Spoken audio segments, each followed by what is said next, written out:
Welcome back to Piers Morgan Uncensored. The fallout from the Titan sub-tragedy continues to divide opinion, with descendants of the Titanic tragedy in 1912 saying it's time to let the wreck rest in peace. Others say all extreme adventure tourism like this, including deep dives and space exploration, needs far greater regulation to avoid disaster, but must continue.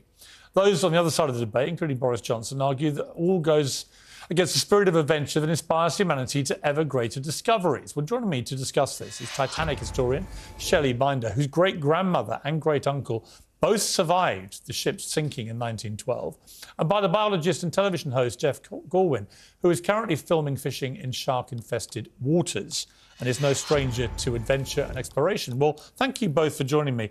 Shelley Binder, first of all, tell me about your relatives who survived the Titanic sinking. Right. Well, thank you for having me, Piers. My great-grandmother was 18 years old and was bringing her 10-month-old baby, Frank Philip, or Philly, baby Philly, to meet my great-granddad, who had come over in September of 1911 to emigrate to the United States. And her parents said if she waited 3 months, they would agree to make up the cost of the ticket in order to send her over on the safest ship ever built.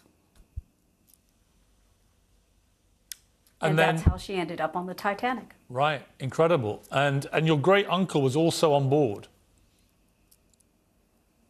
Yes, he was 10 months old at the time.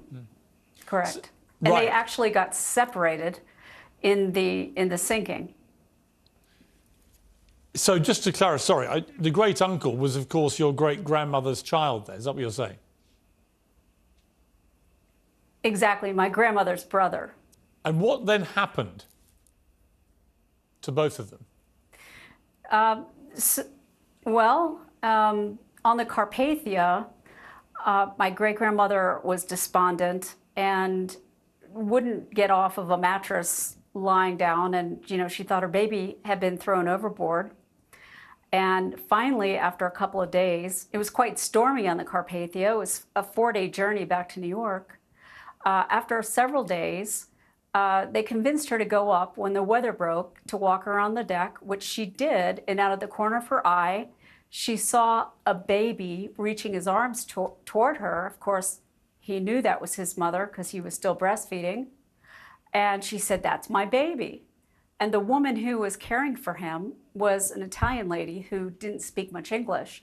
So a crewman said, "Take both women and the baby up to Captain Rostron's cabin, and he will decide the issue."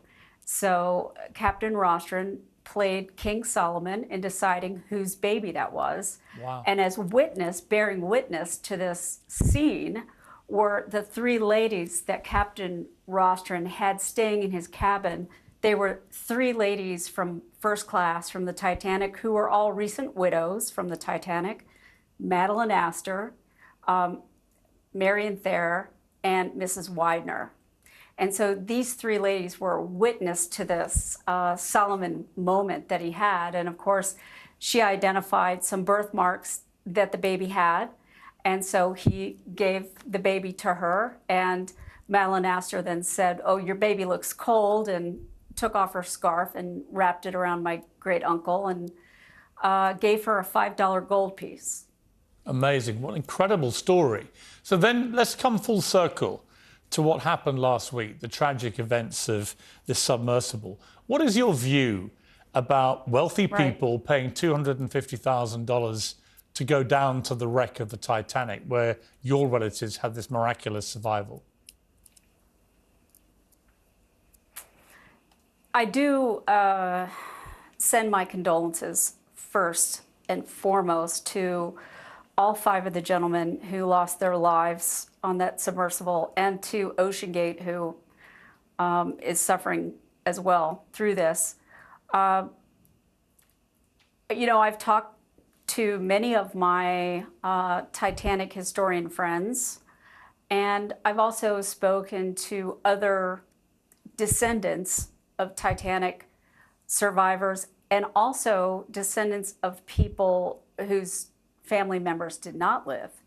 And it's interesting to note that their opinions differ somewhat about whether extreme adventure tourism is applicable or appropriate in this situation. And the people whose relatives died on the ship, almost universally that I've spoken to, think it's a terrible idea and who seem genuinely offended by it, that this was happening. But it's interesting to note, and I'm sure you're aware of this fact, that Stockton Rush, the CEO of OceanGate, his wife, Wendy, is the great-great-granddaughter of Ida and Isidore Strauss, who both perished on the Titanic. An amazing twist, yeah.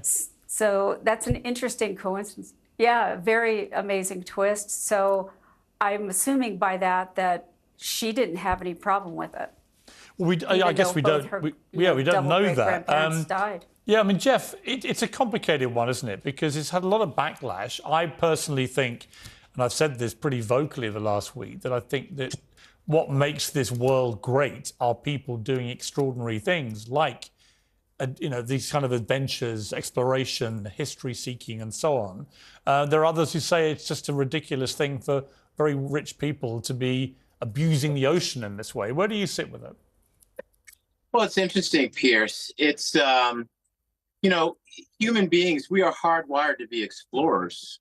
All the incredible technological innovations that we have in our lives today, all the incredible discoveries have come from exploration, especially when it comes to the seas.